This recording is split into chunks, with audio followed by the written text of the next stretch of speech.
So I'm opposed to the abstinence only for girls sex education bill. First because it's supremely sexist, because it sets out to suggest that girls need to be taught to say no to sex, but doesn't do anything about boys. It creates this weird situation where you say to boys, go for it, and to girls, that's disgusting and awful and wrong.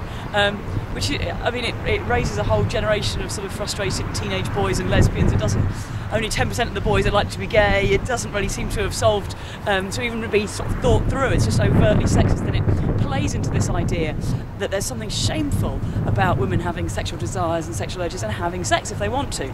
I'm also opposed to it because we have just seen throughout history that abstinence-only sex education, which has been around, incidentally, for centuries and centuries.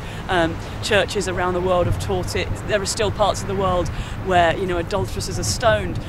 All over the world, abstinence has been promoted, and it's never worked. No nation in the history of whatever has ever put an end to sex, or even an end to extramarital sex, or even an end to casual sex, or an end to any of these things. Sex is going to happen, we know that. And so what we actually need to do is make sure that young people have access to proper information about their bodies, how they work, and about not just the risks of STDs and the risks of unwanted pregnancy, but also the fact that sex is pleasurable and the fact that there are positives to it, and how to make sure that they get the most out of the sex that they're having. Yeah. One of the achievements that Britain can be proud of is we're one of the highest teenage pregnancy rates in Europe. People obviously put forward that that's a problem a lot of the time. Is that because of our attitude towards sex education?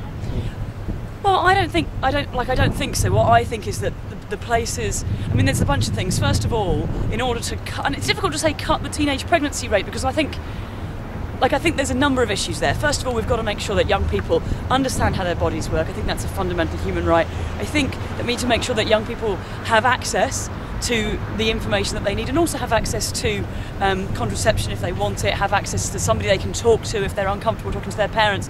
It's very easy when it comes to sex education to kind of take that step back attitude that parents should do this, and that's a brilliant idea if we assume that every child has a responsible, caring parent who's not embarrassed, who's not too busy, who's not got other priorities, and who hasn't actually left 10 years ago and left a child in the care of an organisation or an institution who isn't necessarily doing the job, or indeed in the care of grandma who's too shy to talk to kids about these things. So that's one issue. I also think that we have to make sure that when young people do experience crisis pregnancy, they're able to go and talk to somebody about it and get the problem dealt with if they want to. It's really difficult to say, we've just got to stop teenagers getting pregnant. We know that that's never worked. No country's ever had a zero teen pregnancy rate. So we have to make sure that once we've got young people who are pregnant, they're given the support if they want to continue with the pregnancy, the opportunity to look into adoption if that's what appeals to them, and also the opportunity to seek a termination if that's what they want to do.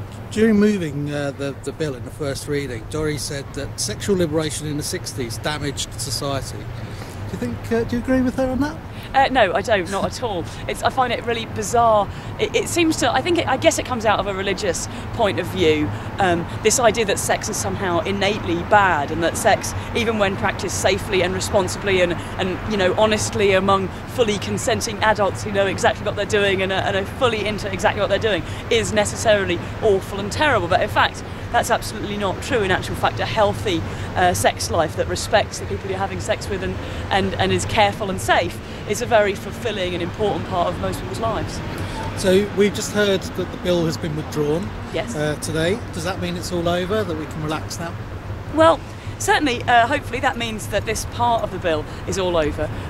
What we shouldn't forget, though, is firstly that Nadine Dorries she's a one-issue politician. It's not like she has a view about what we should do with the railways, or whether there's enough money being spent on defence, or what opticians should be regulated, or anything like this. The only thing she cares about is this sort of, some women are having sex and it's disgusting, we must stop it. That's her whole raison d'etre. So she's been, you know, coming forward before with legislation about abortion. She's come through before with all these kind of issues. That's exactly what her whole role is. So there's no doubt that she'll be back. And I don't know what her next sort of poke will be. Maybe she'll be saying we need more counselling for women getting an abortion. Maybe she'll be saying that 16-year-olds should have to tell their parents before they get an abortion. Maybe she'll be saying that we shouldn't be providing contraceptives to this. I mean, I have no idea what she's going to say, but it's going to be something along those lines. She doesn't do anything else, so she's definitely going to be back.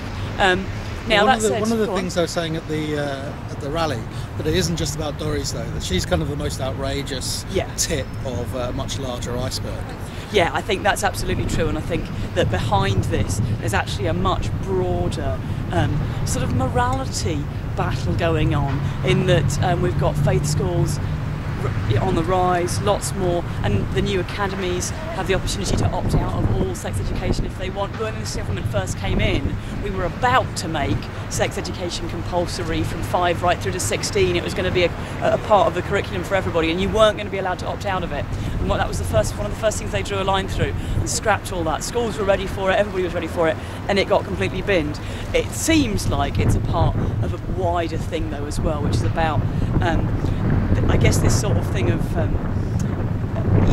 there have been all this, we're getting rid of Sure Start centres, we're giving less support to women, and it seems like we're kind of turning around and saying, well, women, if you are so awful as to have sex, then we hope that it goes wrong for you, and we'll sit back and provide no support and sort of rub our hands with glee when things don't work out the way that you were hoping, and at the same time we're doing absolutely nothing to deal with rape, which is that not only if you have a problem with your consensual sex, but actually if you happen to get raped, we ain't going to help you there either. We're not going to do anything about the conviction rate. We were talking about anonymity for those accused of rape. We've talked about very few, all the measures that have been proposed about dealing with rape conviction rates and all that kind of stuff have been ignored. Funding for rape crisis has been pretty much thrown away. Funding for victims of sex trafficking has been taken away from Eve's Housing, who are doing a brilliant job, and given to the Salvation Army. You have a problem with gay people, you have a problem with abortion, who think that the only way that you can recover from having been a victim of sex trafficking is through prayer.